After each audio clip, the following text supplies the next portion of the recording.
کہیں ایک دور گاؤں میں ایک غریب لکڑہارا بشیر اپنی بیوی سکینہ اور ننھی سی بیٹی امینہ کے ساتھ جھونپڑی نما کچے گھر میں رہتا تھا۔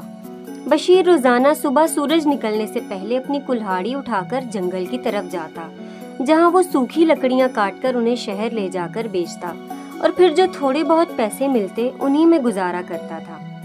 سکینہ محنتی اور وفادار عورت تھی جو پرانے کپڑوں کو سی کر نئے بنانے کی کوشش کرتی اور کبھی کبھی پڑوس کی عورتوں کے کپڑے سلائی کر کے تھوڑا بہت پیسے کما لیتی تھی۔ امینہ ابھی بہت چھوٹی تھی مگر سمجھدار اتنی کہ اپنے اماں ابا کا دکھ پہچانتی تھی۔ جب وہ جنگل جاتے تو امینہ بھی ساتھ ساتھ ہوتی۔ کبھی وہ تتلیوں کے پیچھے دوڑتی، کبھی پتوں سے کھیلتی اور کبھی پانی کی بوتل پکڑ کر اپنے اماں ابا کو دیتی۔ ایک دن وہ تینوں حسب معمول جنگل میں پہنچے۔ سورج کی روشنی درخت کی شاخوں سے چھن کر زمین پر سنہری دھاریاں بکھیر رہی تھی۔ بشیر ایک پرانے موٹے پیپل کے درخت کے نیچے لکڑیاں کاٹ رہا تھا جب اچانک اس کی کلہاڑی زمین میں کسی سخت چیز سے جا ٹکرائی۔ آواز ایسی تھی جو عام لکڑیوں سے نہیں آتی تھی۔ بشیر رک گیا، امینہ بھی قریب آ گئی۔ کیا ہوا ابا؟ بشیر نے کلہاڑی دوبارہ ماری اور اب واضح طور پر زمین میں کوئی دھات یا صندوق جیسی چیز کی آواز آ رہی تھی۔ سکینہ بھی فوراً پہنچ گئی۔ تینوں نے ہاتھوں سے مٹی ہٹانا شروع کی اور کچھ دیر بعد ایک پرانا زنگ آلود لوہے کا صندوق ظاہر ہوا۔ وہ بظاہر پرانا ضرور تھا مگر اندر چھپی دولت نے سب کی آنکھیں خیرہ کر دیں۔ جب صندوق کھولا گیا تو اس میں سونے اور چاندی کے سکے، زیورات، پرانی اشرفیاں اور کچھ پرانے کاغذات تھے جو لگتا تھا کسی دور کے نوابوں یا رئیسوں کی نشانی تھے۔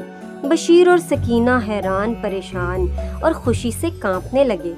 اگلے دن بشیر شہر گیا، وکیل سے ملا، پولیس رپورٹ درج کرائی اور قانونی کارروائی کے بعد وہ خزانہ اس کے نام ہو گیا۔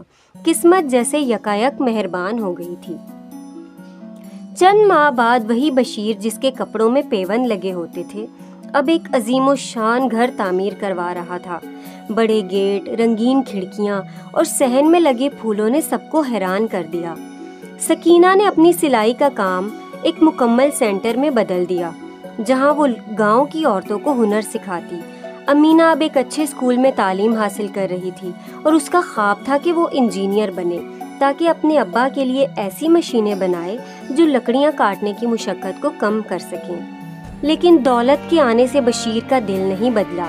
اس نے ہمیشہ کہا، ہمیں یہ سب جنگل کی بدولت ملا ہے اور ہم پر فرض ہے کہ اسے کچھ واپس دیں۔ اب وہ ہر جمعے جنگل جاتا ہے لیکن کلہاڑی نہیں لے کر جاتا، پودے لگا کر آتا ہے اور درختوں کی حفاظت کرتا ہے اور جنگل کا شکریہ ادا کرتا ہے۔